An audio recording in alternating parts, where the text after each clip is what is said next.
The Metro Manila Development Authority is asking for more authority in apprehending traffic violators, but they say it's not all about arming traffic officers or enforcers. To tell us more about this and other traffic concerns, we have back in the studio our regular guest, MMDA Traffic Chief Bong Nebrija. Do you mind if I frisk you first? Can I just, it's a formality. I did not bring my bolo today. Okay, all right. But on a serious note, Colonel Bong, is this really necessary? Do you think that the problem or part of the solution of solving traffic is arming our traffic enforcers? Is that really a problem? Well, it's not really about arming. When I said in my interview before, when I was asked, what would you ask the Senate if you will be given a chance? I said, I will ask for police powers. And what does it mean? When an agency is given a police powers, then you will be given a legislative power, basically, to draft your own policies and implement it. So that's what actually we are seeking. If that eventually will go as far as including the arm training or a confiscation of licenses, then we could, by drafting the right policy for that. So that is what's meant by police powers, not really arming. Because really, right now, with the quality of recruitment that we have, it will not go as far as what the police are doing in the recruitment and arming their personnel. It's not the same. So I do not know if really MMDA enforcers would even pass that regimented training and the screening itself for being armed. Well, that makes sense. I mean, so I think maybe picked up on a detail there that wasn't. So it's not about arming the enforcers per se, but if that's included in police powers, you'll take it. Yes. But it's not the main goal of why you're asking for it. It's about legislating our own policies. Okay, well, ako, Bicol Party List Representative Alfredo Garbin said in a statement that, he's smiling already, you know the statement there.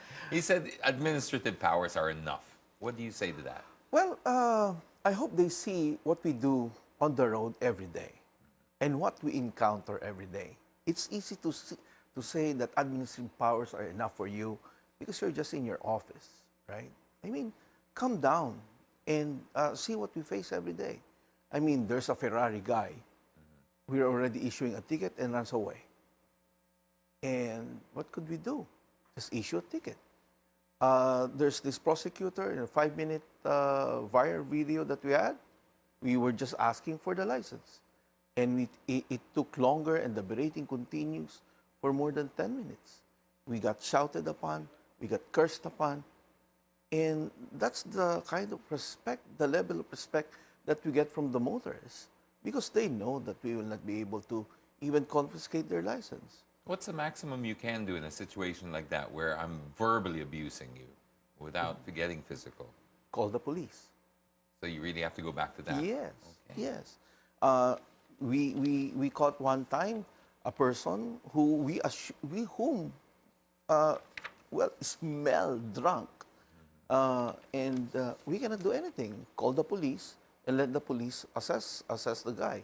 Because the thing is, we cannot put him to jail for drunk driving because this needs to be tested, blood tested so that we know the alcohol content. And who will bring him to the hospital? It's only the police who can, or the LTO. Okay, well, a former chairman has a hybrid solution for this. Yes. He's suggesting perhaps maybe instead of arming with guns, perhaps bolos might do the trick. What do you say to that? That's Bayani Fernando. Yes, I have high respects with Chairman Bayani Fernando, one of the greatest chairman of MMDA. But the thing is, we will look funny with the bolo on the road. You'd need the matching hat yes, too, right? Yes, of course, yeah, right. So I think I do not know how serious he was when he said that, but I think we need more. We need more programs to bring back the dignity of our enforcers rather than giving them bolos on the road. That's true. They could end up to be memes and all that. Yes. But you know, he does come up with some radical ideas, and that's also what made him, in your opinion, the best chairman you've ever had. Okay, so I'm going to run through a couple of things because we only have a couple of minutes left here. Former Senator J.V. Ejercito, he has a proposal as well. He's been saying in a tweet on how to solve traffic. It's basically the NLEX and SLEX connector. That's coming. Sen, that's going to be there by the end of the year, right? Yes. I think Secretary Villar Yes. confirmed that. Prioritize railway projects.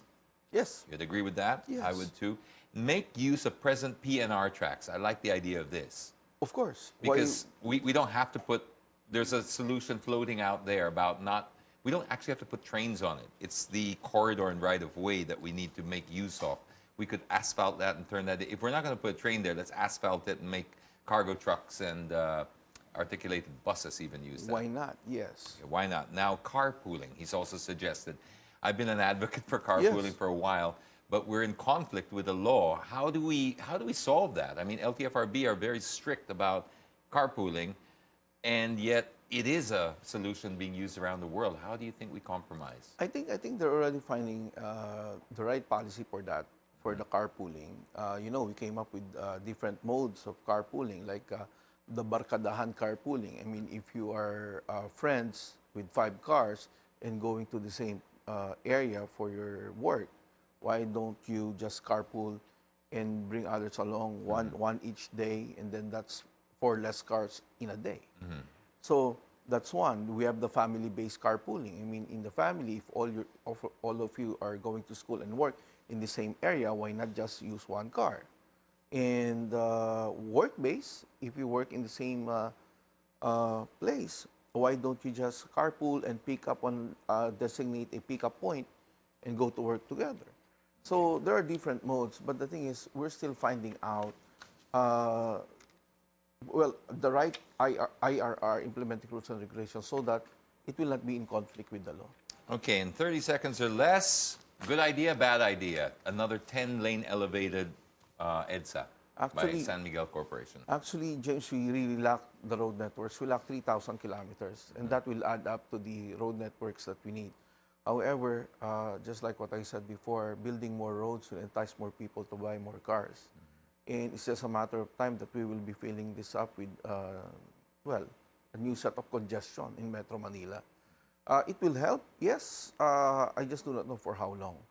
It will decongest EDSA, bring the cars somewhere else, like Skyway 3, like the elevated Skyway that SMC is proposing.